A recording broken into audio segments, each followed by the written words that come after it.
आपसे बात करूं? जी।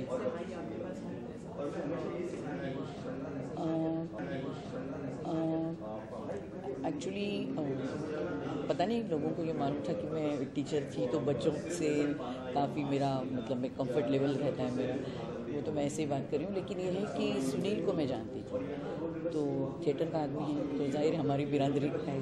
तो जैसे उसने उसके पास से आया, मुझे मैसेज किया ऐसे बनना है, क्योंकि धर्मेश जी को मैं नहीं जानती थी जो प्रोड्यूसर, तो और बच्चों की फिल्म में तो फिर ना बोलने का कुछ था ही नहीं मेरे लिए। इससे पहले आपने काफी अच्छे किरदार निभाए जी।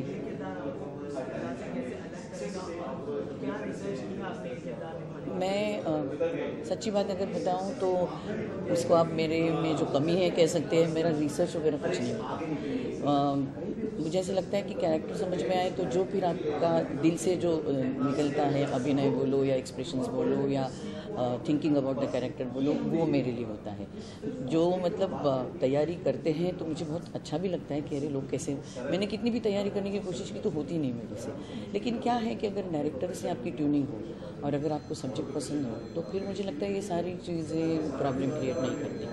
और दूसरा ये है कि एक माँ, एक टीचर, एक जागरूक सिटीज़न, तो ये सब्जेक्ट ऐसा था कि जो मेरे करीब था, बिकॉज मुझे मालूम है कि जो बच्चों पे आजकल प्रेशर आते हैं, और मैं सिर्फ पेरेंट्स को नहीं ब्लेम करूँगी, बिकॉज इतना कंपटीशन चल रहा है सोसाइटी में कि वो parents, it's like vicious circle है, बिकॉज पेरेंट्स को फिर उस स्टैंडर्ड तक रहना पड़ता है कभी कभी। अब कुछ लोग जो है ज़रा ज़्यादा करते हैं तो फिर बच्चों पे कैसा प्रेशर आता है।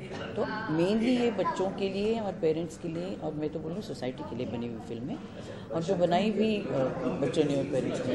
हम लोग थोड़ा बैकग्राउंड में हैं, असल में तो बच्चों की फिल्म है। जी, आपको मालूम है ना सेट पे बच्चे रहे, लेकिन मेरा प्रॉब्लम था नहीं, इसलिए कि मैं स्कूल में और कॉलेज में बच्चों को हैंडल कर चुकी हूँ। मतलब स्कूल में मेनली किया हुआ है, जो क्योंकि इसमें तो स्कूल के बच्चे थे। तो अगर आपको मालूम है कि बच्चे जब तक शैतानी नहीं करेंगे थोड़ी सी, और सबसे ज़्यादा ये अच्छी बात थी कि उन लोगों की ट्यूनिंग अच्छी थी। मतलब वो लोग पिकनिक ही मना रहे थे, जो इतने सारे बच्चे थे, वो ऐसा नहीं था कि मैं वन अप करूँगा या कुछ करूँगा।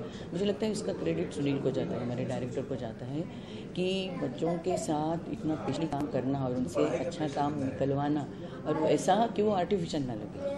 तो मुझे लगता है कि वो उसने बहुत अच्छी तरह से वो कर लिया सुनील ने, और मज़ा आ रहा था, क्योंकि बच्चे बच्चों की तरह बिहेव करेंगे तो ही वो, नहीं तो फिल्म में आर्टिफिशियल एक्टिंग करेंगे ना, अगर रियल एक्टिंग नहीं करेंगे। मैं सिर्फ ये कहना चाहूँगी कि फिल्म देखो, और ये नहीं कि कोई प्रीचिंग कर रहे हैं हम लोग या कुछ कर रहे हैं। देख के आपको ऐसा लगेगा कि आपकी अपनी फिल्म है, और आपको थोड़ा सा सोचने के लिए ये मजबूर करेगी फिल्म, और फिर हो सकता है कि आपके एटीट्यूड में जो पेरेंट्स हैं या जो बाकी मेंबर्स हैं सोसाइटी के, थोड़ा सा बदलाव आ जाएगा, इसके लिए thank you so much. Ready? आप बोलिए रेडी, तो शुरू करें, बोलिए। तो एसेंशियली मैं आपको इंट्रोड्यूस करा दूं, हमारी फिल्म में जो दद्दा का किरदार निभा रहे हैं, इनको आपने देखा ही है, बहुत बेहतरीन ढंग से देखा है आपने खिचड़ी फिल्म में भी और सीरियल में भी। यहाँ मैं ये ज़रूर कहना चाहूँगा कि आपने जो इनकी इमेज देखी है अभी तक, उस इमेज से बहुत अलग, बहुत on a very sensitive, on a very sincere note अनंग भाई ने परफॉर्म किया है, और जो किरदार है उसके बारे में खुद आपको ब्रीफ करेंगे। I am so happy to have all good actors on board, including Vikram Gokhale साहब।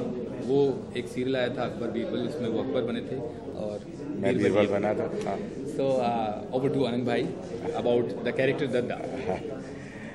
मैं दद्दा के बारे में बोलूं उससे पहले ये कहूँगा कि टेक इट इजी जो फिल्म सुनील जी ने बनाई है, उसमें काम करने में हम सबको बहुत मज़ा आया, और सुनील ने इतनी अच्छी स्क्रिप्ट लिखी है जिसकी वजह से हम सब प्रभावित होकर इस फिल्म के साथ जुड़ गए, और इन्होंने हम सबको इतना फाइन ट्यून किया एज ए डायरेक्टर, ताकि एक सारी टीम वर्क इतना अच्छा आ पाया है। जब आप सब लोग देखेंगे तो पता लगेगा, और हम सबको काम करने में बहुत मज़ा आया। और आप देखेंगे तो ये भी पता लगेगा कि सुनील, हालांकि उनकी पहली फिल्म में लगेगा नहीं कि उनकी पहली डायरेक्ट की हुई फिल्म है। So please watch the film.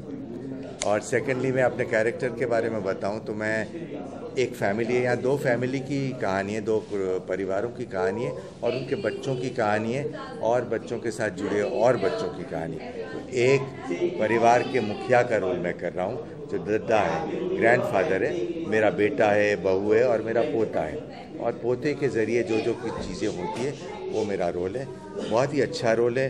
खिचड़ी का मेरा रोल बहुत लैंडमार्क हो चुका है, लोग मुझे कॉमेडी के साथ एसोसिएट करते हैं, बट मज़ा ये हुआ है कि ये रोल बिल्कुल ही अलग है, उससे बिल्कुल ही अलग है और हंसते खेलते एक सीरियस नोट पर ये रोल चला जाता है और बड़े सेंसिटिवली इश्यूज़ को डील किया गया है। तो कई उतार चढ़ाव है इस रोल में, तो इसीलिए मुझे करने में भी बहुत मज़ा आया। और ये फिल्म का सब्जेक्ट ही ऐसा है, पीयर प्रेशर का, बच्चों के ऊपर जो पीयर प्रेशर पेरेंट्स डालते हैं उसका है। तो ऐसा रेलेवेंट सब्जेक्ट है आज के समाज के लिए, तो हमने बिल्कुल ग्रिम होकर नहीं, हंसते खेलते एंटरटेनिंग वे में इस सब्जेक्ट को डील किया है और लोगों तक पहुंचाने की कोशिश की है। ये हमारी फिल्म की बात है, टेक इट ईजी। एसेंशियली नंग भाई ने बिल्कुल सही बात कही। बहुत ही सेंसिटिव सा सब्जेक्ट है एसेंशियली।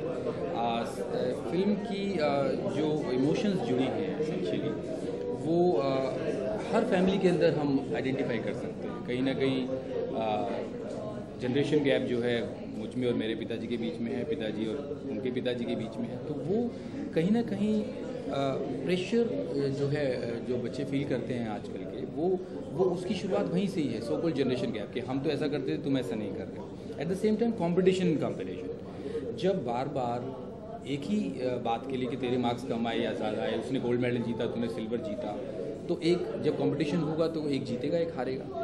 जो जीतेगा उसे सुपीरियरिटी कॉम्प्लेक्स आएगा और जो हारेगा उसे इन्फीरियरिटी कॉम्प्लेक्स आएगा। तो इनोसेंट माइंड में जिस तरह के बच्चों की, जिस एज ग्रुप के बच्चों की हम बात कर रहे हैं, उस इनोसेंट माइंड में out of this competition inferiority superiority जलन पैदा होगी। तो दो दोस्त दुश्मन बनेंगे और कैसे वो आपस में दोस्त बनते हैं और उस प्रोसेस में कैसे घर के मुखिया, घर का सारा परिवार कैसे उसमें उनको सपोर्ट करता है या करना चाहिए, इस तरह के टॉपिक से हम इस फिल्म में डील कर रहे हैं, जो कि बहुत सेंसिटिव टॉपिक है। डेफिनेटली इस टॉपिक पर फिल्में बन चुकी हैं, दिग्गज फिल्में बन चुकी हैं, तारे ज़मीन पे हैं, 3 इडियट्स हैं, लेकिन एट द सेम टाइम जैसे दोनों तारे ज़मीन पे और 3 इडियट्स एक ही लगभग एक टॉपिक पर होते हुए एक दूसरे से अलग फिल्में हैं, वैसे ही उसी टॉपिक पर होते हुए ये थर्ड किस्म की फिल्म जो बहुत ही अलग ढंग से हमने डील की। हम अनंग भाई और बाकी सभी एक्टर्स के साथ सभी ऑडियंस को ये कहना चाहेंगे, प्लीज़ 2 जनवरी को ये फिल्म ज़रूर देखें। एंड इसमें जो हमने मैसेज को सिनेमैटिक ढंग से कहा है उससे रिलेट करें और कहीं ना कहीं उससे रिलेट करते हुए हम अपने घर में वैसी चीज़ें ना होने दें जैसे जिस तरह के आजकल हम न्यूज़पेपर्स या अखबारों में पढ़ते हैं, पेरेंटल प्रेशर में आके बच्चों ने कहीं ना कहीं वो माहौल हमें घर में क्रिएट करना होगा कि बच्चे प्रेशर को फील भी करें, लेकिन वो इस हद तक फील ना करें कि वो प्रेशर नेगेटिव रूप ले। वो बहुत पॉजिटिव ढंग से उस प्रेशर के साथ अप्रोचेबल माँ बाप बने कि बच्चों को अगर प्रेशर फील हो तो कहीं बाहर सीख ना करें उसका सॉल्यूशन, बल्कि खुद माँ बाप से बात करें। This is how this film is designed in terms of subject. बाकी 2 जनवरी 2015 नया साल, एंड हम सभी की तरफ से happy new year to all the lovely audience there. I suppose we बिल्कुल all the best for the new year. और ये फिल्म ज़रूर देखिएगा क्योंकि हर एक member of the audience identify करेगा कहीं ना कहीं जो सिचुएशंस हमने फिल्म में प्रेजेंट की। Thank you. I suppose this is okay, 5 minutes.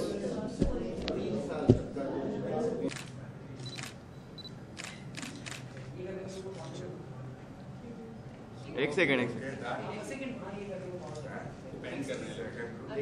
यार, धनाधन मत करो।